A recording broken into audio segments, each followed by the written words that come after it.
gente é a rede com maior capilaridade do nosso segmento do país. Como é que a gente vai crescer? Seguindo, construindo o nosso plano. A gente tem uma estratégia bastante robusta, a gente já vem crescendo a toada de 25%, 20% ao ano, ao longo dos últimos 4 anos. Como vocês pretendem chegar a essa marca de 1 bilhão em faturamento em 2026? Notícia recente, como é que vocês vão chegar nisso? O que eu posso mencionar, a gente está muito próximo do número que você mencionou, da nossa meta. Uau! De 1 bi, a gente vem crescendo. Aí ano passado a gente cresceu próximo a 20%, esse ano nós vamos crescer mais 20%. Eu, como CFO, sempre costumo dizer que não é só sobre crescimento de receita, é sobre produzir uma margem de lucro. Olá, sejam bem-vindos ao DC News Talks. Eu sou Bruna Lencioni e apresento este programa, um programa da agência DC News, a agência de notícias da Associação Comercial de São Paulo. Você que frequenta shopping center já deve ter cruzado com alguma loja da Aramis, uma varejista que nasceu em 1995, com foco em moda masculina e que vem ao longo dos anos criando o seu próprio ecossistema em seu nicho de negócios e se transformou na Aramis Inc. em 2022. Recentemente, a marca anunciou o seu pretensioso plano de alcançar 1 bilhão de faturamento no ano que vem. Vamos entender de Aramis, uma gigante do varejo, com o CFO da companhia, Fábio Davidovich. Seja muito bem-vindo, Fábio. Obrigada pela presença. Eu que agradeço. Obrigado, Bruna. A possibilidade de estar aqui com vocês, trocando ideias.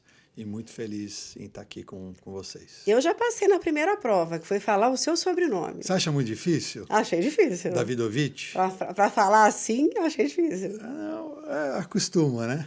E é russo, você falou, né? Então, é um sobrenome de origem russa que significa filho de Davi, mas muitas vezes, dependendo de como você fala o nome, pode parecer italiano, Davidovich, por exemplo. Parece.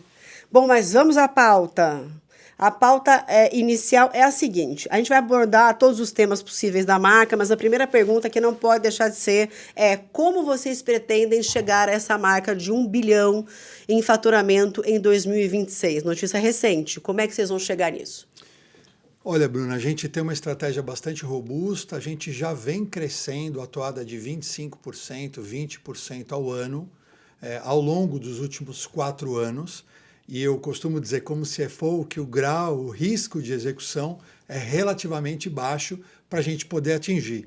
Então, a gente é uma companhia que é omnicanal, então a gente atua em vários canais ao mesmo tempo, né, com uma jornada que a gente chama de hiperpersonalizada. Então, a gente está com 130 lojas, 50 lojas próprias, 80 franquias, uma penetração digital em torno de 15% e uma rede de multimarcas que vendem Aramis e outras marcas, aproximadamente 1.300 multimarcas espalhadas pelo país. Então, a gente é a rede com maior capilaridade do nosso segmento do país.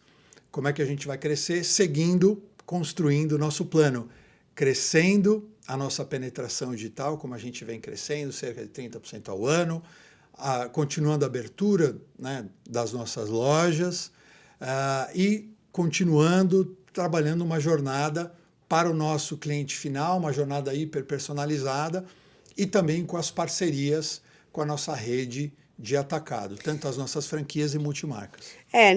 Ninguém que trabalha como franqueador vai dizer que vai trabalhar com a marca só na internet, né? Que vai aumentar a presença digital. Todo mundo está tentando mesclar a presença digital ou aumentar a presença digital, mas ao mesmo tempo continuar esse trabalho de capilarização. É o caso de vocês. A Aramis ela tem uma marca super bem conceituada e a gente trabalha muito com o conceito de experiência. Então é muito sobre trazer a tua experiência digital cada vez mais próxima à experiência da loja e trabalhar a experiência da loja com toda a riqueza de dados que o mundo digital oferece. Então é trabalhar sempre junto com a perspectiva omnicanal.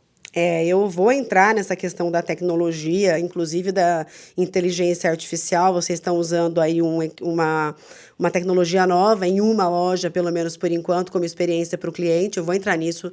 Mas antes, eu quero... Você falou em números, que foi minha primeira pergunta, e aí como é que vocês pretendem chegar a isso no próximo ano? E você me respondeu que com estratégia de crescimento, com estratégia de presença, né? Tanto no digital quanto no físico. Eu quero saber de você o seguinte, quanto vocês faturaram no ano passado? Olha, o que eu posso mencionar, a gente está muito próximo do número que você mencionou, da nossa meta. Uau! De 1 bi, a gente vem crescendo. Aí, ano passado, a gente cresceu próximo a 20%. Esse ano nós vamos crescer mais 20%. Eu, como CFO, sempre costumo dizer que não é só sobre crescimento de receita, é sobre produzir uma margem de lucro satisfatória para a companhia. Você está demitindo as pessoas. Não estou demitindo ninguém. A gente só contrata aqui, a gente não demite ninguém. É brincadeira. A gente tem uma margem... É piada com o CFO, não tem jeito, né? A gente tem uma das maiores margens brutas do segmento, com super EBITDA e um retorno sobre o capital investido. Eu tenho que dizer, tenho que vestir meu chapéu de SFL de mais de 30%. Então, a gente vai indo muito bem, não só crescendo em receita, mas gerando EBITDA e gerando caixa, que é o mais importante. Qual é a fileira mais importante da planilha que você precisa observar e que você precisa falar, eu tenho que olhar para isso aqui eu não posso deixar passar, essa é minha dor agora? Me fala. A gente costuma dizer que a gente tem uma combinação bastante importante entre algumas variáveis, Sim, alavancas. Então, primeiro, é um crescimento de receita importante. Segundo, uma geração de caixa robusta. Terceiro, é um mindset de inovação que trabalha com todo esse ecossistema. E um quarto, tão importante quanto, é preservar a nossa cultura. Eu costumo dizer que a gente tem uma cultura que trabalha performance e humanização. Ninguém chega lá só com performance. A gente precisa ter o olhar para as pessoas e ter uma cultura corporativa forte, que isso está bastante correlacionado à geração de valor para a companhia. Perfeito. Eu queria entender o seguinte, o CFO é mais pressionado que o restante do time? Ou isso é um mito? Me conta essa história. A pressão sempre vem, né? Eu estou junto com o Richard, que é o CEO da companhia, fazendo aí os nossos bate-papos com o mercado. Todos os outros diretores, a galera também é pressionada. Sim. Né? Como a gente trabalha com números, a gente tem a responsabilidade final de fazer o equilíbrio entre trabalhar os números e trazer os números e sempre cuidar do risco da companhia ao mesmo tempo. Né? Então, essa dupla responsabilidade, mais a jornada de estar junto com o CEO para a gente trabalhar a estratégia da empresa e fazer ela acontecer, talvez a combinação dessas duas faça com que o CFO seja considerado, né, um executivo que tem mais pressão, mas a galera inteira é pressionada por entregar. Mas eu acho que tem um ponto importante, Bruno, sobre isso. A nossa jornada na Aramis não é só comigo, eu estou há mais de 10 anos na companhia. A gente entrega resultado, a gente vai super bem, mas a gente tem uma questão importante de se divertir enquanto a gente trabalha. Isso é muito bom. Então a gente trabalha eu tô me divertindo aqui agora. Com pressão, mas com bastante diversão para a gente poder entregar os resultados da companhia. Agora, falando, a gente nem falou sobre isso antes, é que as coisas vão acontecendo naturalmente, você percebe? Às vezes a gente faz um script, mas as coisas elas fogem do nosso controle, porque o assunto vai ficando interessante, a gente vai puxando um fio aqui e faz todo sentido. Perdas no processo, isso é uma dor da empresa de vocês ou não? A gente trabalha muito forte eficiência na companhia, então a gente tem a nossa cadeia de valor, a gente olha muito forte para processos, então desde a criação até a entrega do produto para o cliente final, em cada subetapa aí do processo, e a gente tem um conjunto de indicadores aí que a gente trabalha, que são os painéis de resultado da empresa. Cada, vamos dizer, diretor tem o seu painel, a gente tem o painel da companhia, em que a gente mede aquilo que a gente considera estratégico, e a gente, dentro da nossa indústria, a gente tem um dos melhores índices aí de lucratividade ou de EBITDA e geração de caixa. Então, eu considero que a gente tem uma eficiência super alta em relação à nossa indústria. Considerando que vocês têm uma eficiência super alta, que vocês estão quase chegando na meta de 2026 em 2025, você acredita que no primeiro semestre desse ano vocês já terão chegado a essa meta de 1 bilhão? Olha, uma boa pergunta. Estamos trabalhando para. Tem muito trabalho. O que a gente tem de resultado até agora? A gente cresceu 30% de receita agora nesse primeiro quarter, que tem sido um trimestre bastante desafiador para os varejistas, para os varejistas de moda e tudo mais.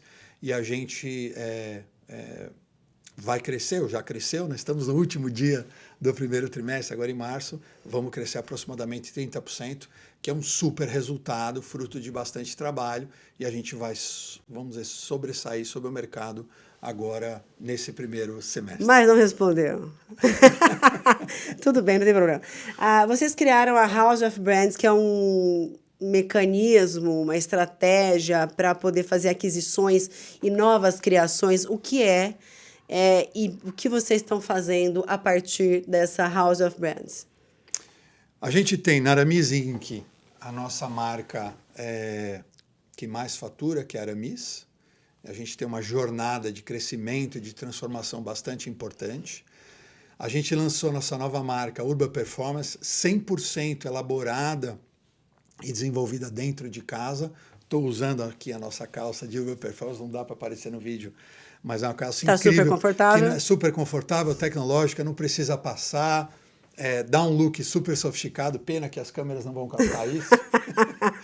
Mas é uma marca que traz elementos de moda, de sofisticação, com tecnologia embarcada nos tecidos. E aí a gente traz inovação, tecnologia, conforto, juntos como conceito dessa marca. A gente abriu uma loja no Morumbi Shopping, que tem ido super bem, né? Convido todo mundo a visitar essa loja no Shopping Morumbi.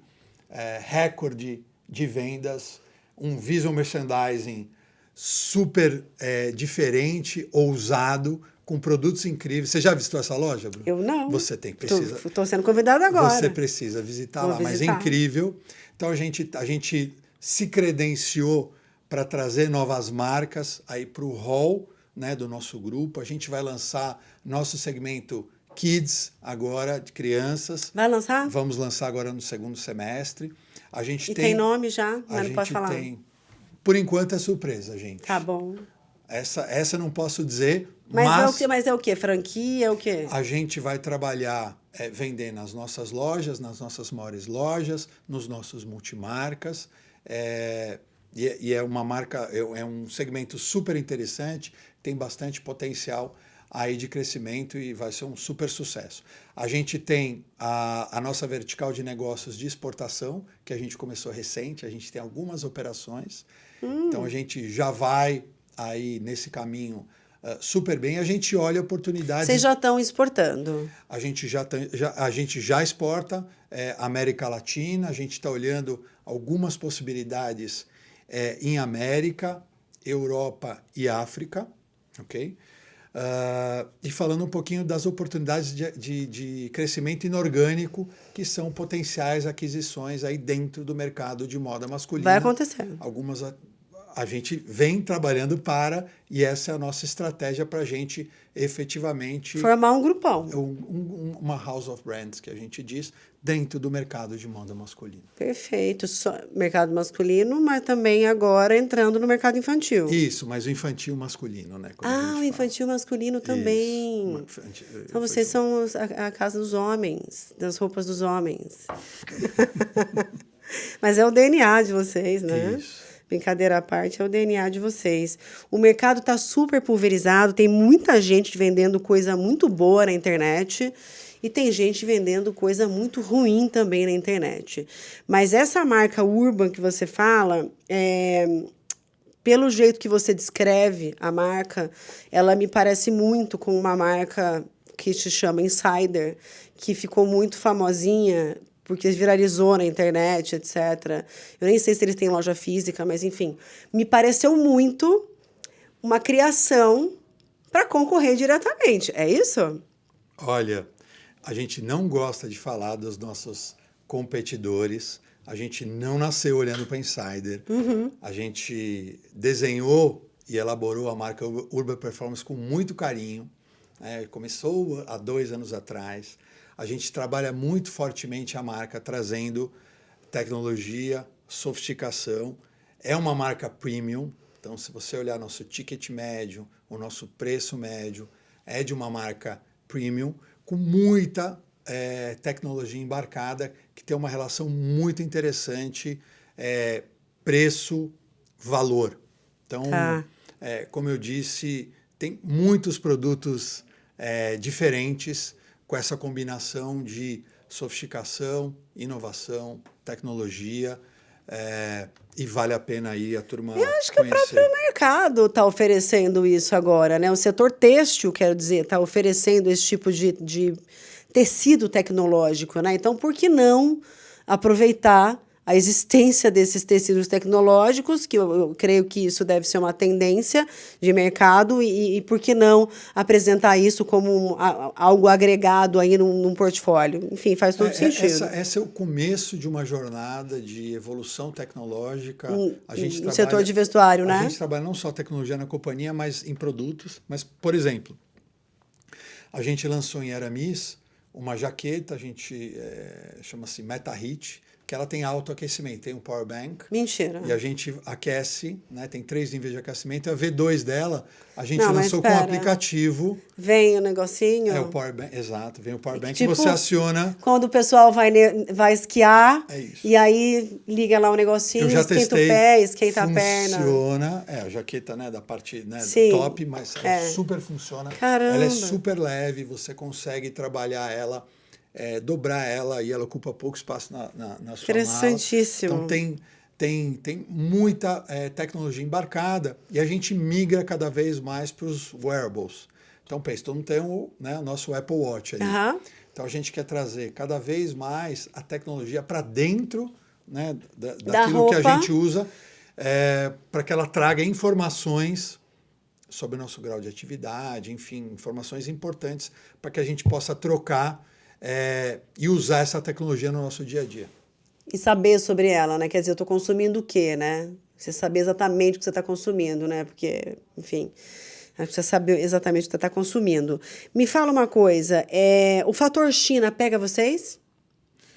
Olha, a gente faz cerca de 30%, 40% das nossas importações, ela vem do exterior, a gente não tem fábrica própria, então a gente faz Ásia, faz Japão, faz Europa e faz Peru, ok? A gente já tem fornecedores de longa data que a gente vem trabalhando, são parcerias bastante sólidas com esses nossos fornecedores e a gente vem trabalhando num formato que tem funcionado de parceria com todos esses fornecedores, vamos dizer, pelo globo. Entendi. Então, é uma operação que eu não sei quanto custaria ter uma fábrica. Vocês já fizeram essa relação? A gente sempre continua fazendo a conta. Acho que ter fábrica, ela tem seus pontos positivos, tem seus pontos negativos. Aí eu, como CFO, estou sempre olhando. Você fala, não, gente, vamos continuar com os nossos fornecedores. Acho que só para exemplificar, né? Nas épocas com muita demanda e que faltam fornecedores, a fábrica ela pode fazer sentido. Quando você tem uma demanda mais flat e menor, você tem que segurar, você tem que continuar pagando o seu custo e repassar para produto. Então tem seus prós e os seus contras, e marcas que vão muito bem, tem fábrica e não tem fábrica. Então depende do caso. Fábio, a empresa passou por uma grande mudança em 2014, quando o filho do fundador entrou na operação. Você pode contar para a gente como é que foi isso e de lá para cá, como é que a empresa tem se transformado? Legal. O Richard, que a gente carinhosamente chama de Rick, ele é o presidente, ele se tornou CEO em 2014. Ele já estava na companhia antes, mas ele se tornou presidente em 2014 e foi o ano que entrei. Então, a gente teve o ingresso de 2 fundos de private equity e eu acabei sendo contratado pelos fundos e pela família. E a partir daí começou a minha jornada junto com o Richard.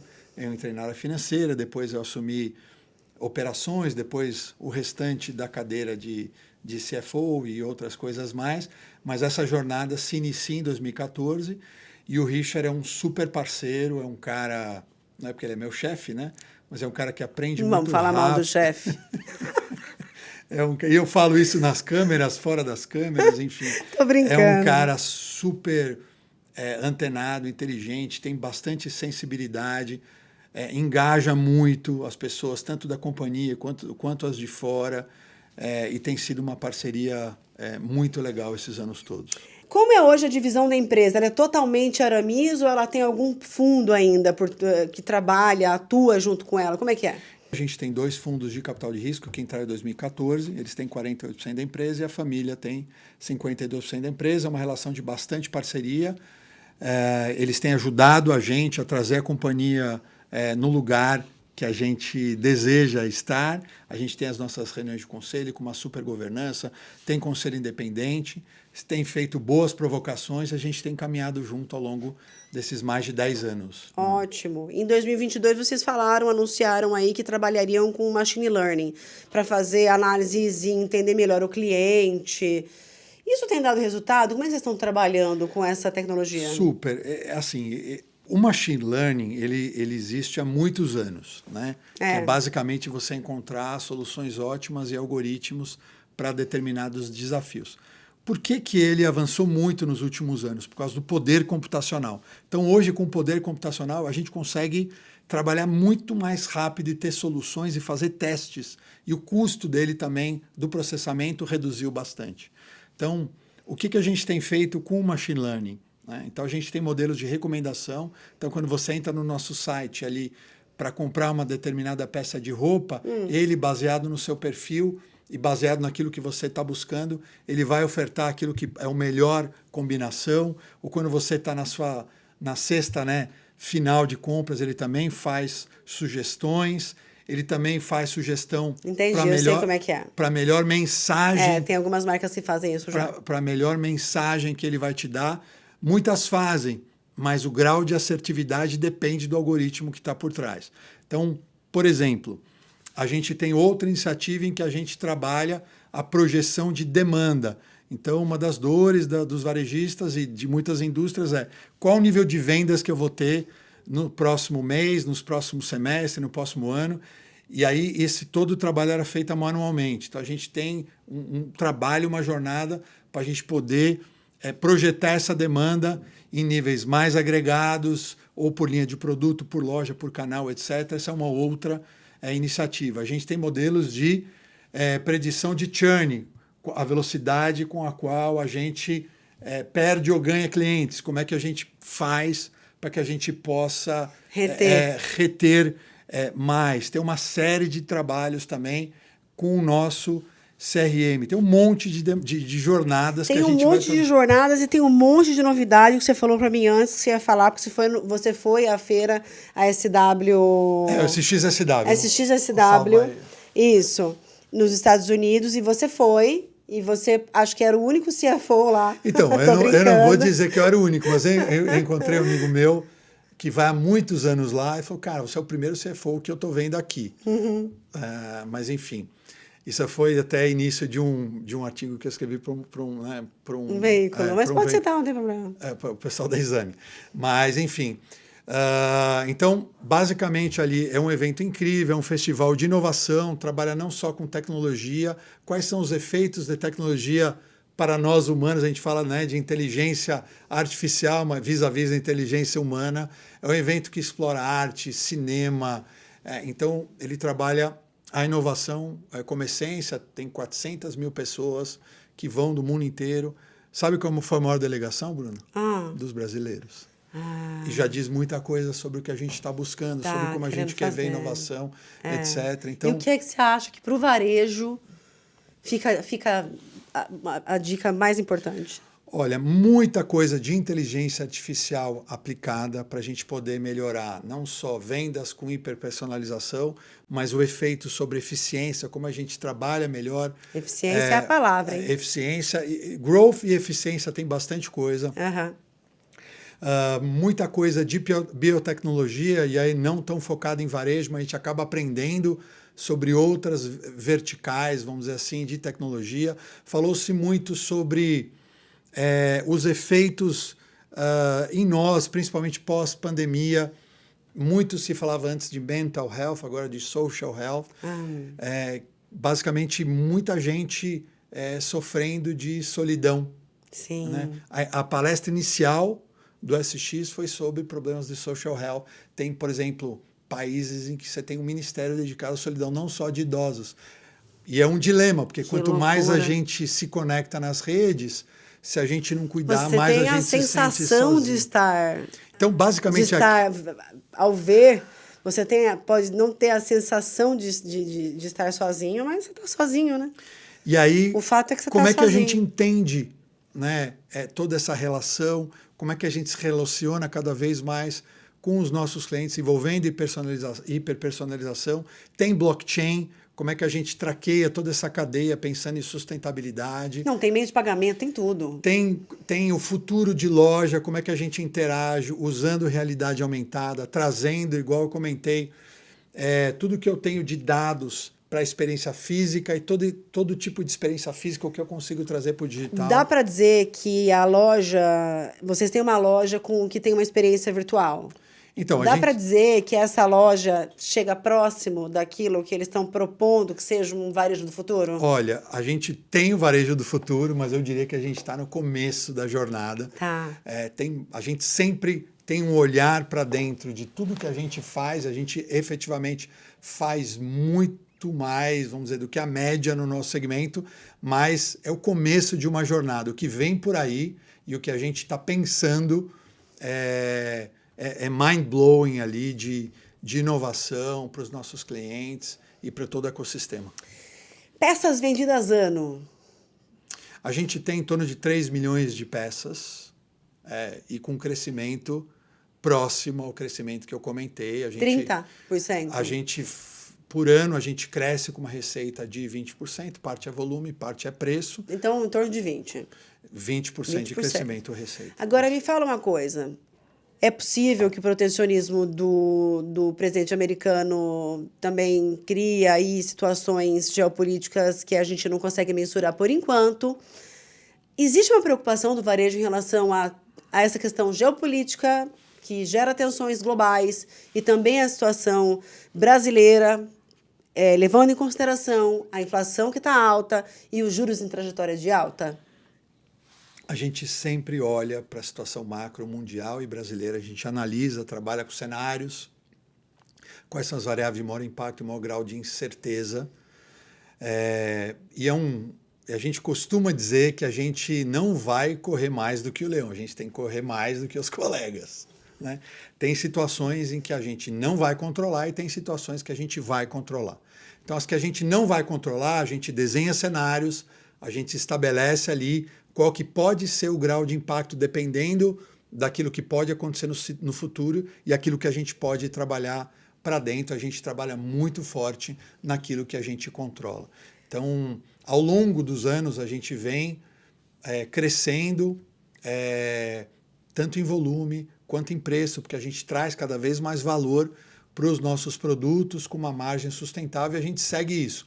Ao longo dos últimos 10 anos que eu estou na companhia, já passaram-se muitos episódios, alta de juros, baixa de juros, mudança de governo. Sim. E sabe qual a coisa mais legal, Bruna? A gente sempre segue crescendo. Então, a nossa correlação, né, com alta de taxa de juros, etc., ela é muito menor do que o mercado em geral. Então, a gente segue crescendo. Taxa de juros, sim. Então, a gente segue crescendo. Pega mais o pessoal aí que vende produto com muito valor agregado, etc. Carro, valor alto. Quando a gente olha alta taxa de juros, a gente geralmente vê mais dificuldade para as empresas se financiarem. Exato. Né? E mais dificuldade das famílias se endividarem. Então, esse é um pouco do que... empresas se financiarem é verdade, quer dizer, muitas vezes elas até adiam planos, né? Isso. Porque não vai emprestar dinheiro do banco, né? Os juros não estão... Então, a gente tem uma estrutura de capital super sólida, a gente gera muito caixa, então a gente segue crescendo conforme o plano, independente da situação macro, seja Brasil, seja fora. Respondeu perfeitamente. Muito bem. Bom, você já me respondeu qual é o alvo de faturamento neste ano, quer dizer, vocês devem alcançar aí a marca de 1 bi, pelo que você está falando. E o carro-chefe de vocês é camisa preta? Camisa preta. Olha, a gente vende muitas categorias. Pensa no guarda-roupa do homem, a gente Tá. atende tudo. Então pensa camisa, camiseta, polo, calça jeans, calça de sarja, calçados, sneakers, underwear, costumes, né? Terno, jaqueta, tricô. Então, todas essas categorias a gente entrega para que a gente ofereça a melhor oferta para o nosso cliente. A gente vende bastante camisa e vende bastante camisa preta. Entendi. Então é a famosa e não erra, né? Geralmente, Camisa preta não erra. então, né? a gente tem um percentual dos nossos itens, que a gente chama de itens permanentes, que é aqueles que a gente vai. E a gente tem um percentual que a gente sempre inova, mas sempre buscando o melhor resultado, a melhor oferta para o nosso cliente. Tem alguma consideração a fazer? Eu acho que você respondeu todas as perguntas. Enfim, a gente saiu do roteiro, voltou para o roteiro, mas eu acho que foi muito boa a entrevista. Te agradeço imensamente por você ter se deslocado até aqui. Eu sempre faço questão de agradecer imensamente quando os convidados vêm, porque geralmente é fora de rota. Antigamente não seria, porque o centro era o centro financeiro da cidade de São Paulo, que foi se deslocando e virou a Paulista e agora é a Faria Lima. Eu não sei onde é que você está localizado. Então, a gente está próximo à Faria Lima. Tá vendo? Mas é um prazer estar aqui com você. Eu acho que o centro tem projetos de revitalização, tem algumas partes do centro que também têm se revitalizado. Sim, está acontecendo. E tem muitos projetos importantes. A cidade é viva, a cidade vai se remodelando. Eu queria super agradecer a oportunidade. E assim, a mensagem aqui final, em todos esses 10 anos que eu estou na companhia, eu venho me desenvolvendo muito, cresço junto com a companhia, agrego muito, me divirto, mas o principal aqui da companhia é que a gente consegue trazer crescimento de receita, geração de caixa, um mindset de inovação, e uma cultura que trabalha com performance e inovação como poucas que eu conheci. Uma combinação perfeita. É isso aí. Fábio Davidovich, CFO da Aramis. Muito obrigada pela sua participação aqui. Obrigado, Bruno, e obrigado, pessoal que está assistindo a gente. Até a próxima. Gente, esse foi mais um DC News Talks. Muito obrigada pela sua audiência e até o próximo programa.